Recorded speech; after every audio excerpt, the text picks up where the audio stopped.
থেকে দৈত্য বেরিয়ে আসে, যা চায় মানুষ তাই পায়। ঠিক সেরকম ভাবে আমরা একটি ঠোঙা নিয়ে এসেছি, আলী বাবার আশ্চর্য ঠোঙা, যার মধ্যে থেকে আমরা কি কি বার করতে পারি আপনারা লক্ষ্য রাখুন। আমরা দেখতেই পাচ্ছি প্রথমেই লেখা রয়েছে কৈশোরে গর্ভধারণ ঝুঁকিপূর্ণ দুটো জীবন। অর্থাৎ কৈশোর মানে হচ্ছে 18-র আগে আমরা মেয়েদের যদি বিয়ে দিই, সেই মেয়েটির এবং 21-এর আগে সেই যদি বাচ্চা নেয়, সেই বাচ্চাটির কতটা ক্ষতি হতে পারে। যেমন প্রথমে আমরা জেনে নিই নাবালিকা মায়ের যে শিশুটি হচ্ছে 18-21-এর আগে, সেই শিশুটির কি কি ক্ষতি হতে পারে। বিকলাঙ্গ শিশু জন্মাতে পারে, কম ওজন হতে পারে সেই শিশুটি মৃত সন্তান হতে পারে, নানা রকম রোগে আক্রান্ত হতে পারে সেই শিশুটি। তাই আমাদের প্রত্যেকটা মানুষকে মনে রাখতে হবে যে 18-র আগে বিয়ে নয়, 21-এর আগে বাচ্চা নয়। আসুন আমরা আলী বাবার আশ্চর্য ঠোঙা থেকে দেখে নিই আর কি কি বেরোতে পারে। এইখানে একটুখানি সাইড করুন যাতে এটা বেরিয়ে যায়। শুরু হচ্ছে ম্যাজিক।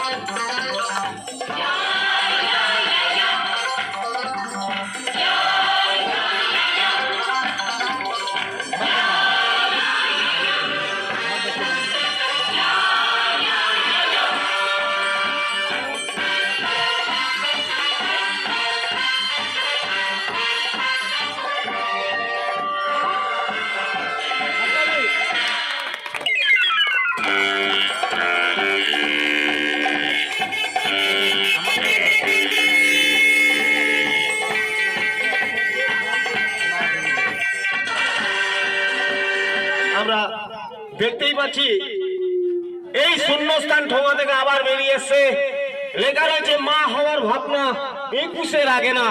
তাই পরামর্শ পেতে তাই অন্বেষা ক্লিনিকে যায়। আমাদের মনে রাখতে হবে যে আজকে 21-এর আগে কখনোই আমরা চিন্তা ভাবনা নেবো না। আজকে যাকে 18-র পরে আমরা বিয়ে দিলাম, বা সেই মেয়েটি 18-র পরে বিয়ে করলো, তা সেই মেয়েটি যাতে 21-এর আগে বাচ্চা না নেয়, সেই দিকেই আমাদের সঠিক পরামর্শ দিতে হবে। এবং মনে রাখতে হবে যে মেয়েটি যদি ভালো থাকে, তার সন্তান যদি ভালো থাকে, এর থেকে সুখের খবর সুখী খবর হয় না। তা আসুন আলী বাবার আশ্চর্য ঠোঙা থেকে আর কি কি বেরোতে পারে আপনারা লক্ষ্য রাখুন। ম্যাজিক কি বলছে।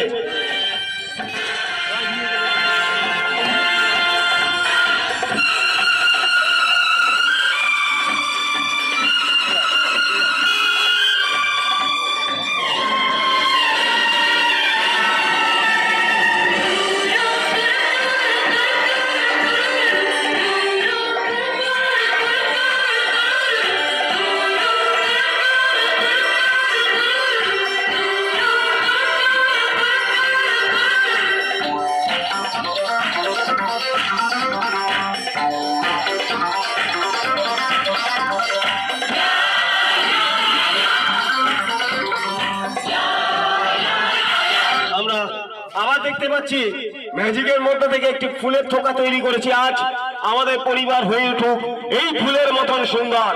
আমরা কেউ অসুস্থ হয়ে থাকতে চাই না। আমরা প্রথমেই দেখতে পাচ্ছি লেখা রয়েছে কৈশোরে গর্ভধারণ ঝুঁকিপূর্ণ দুটো জীবন।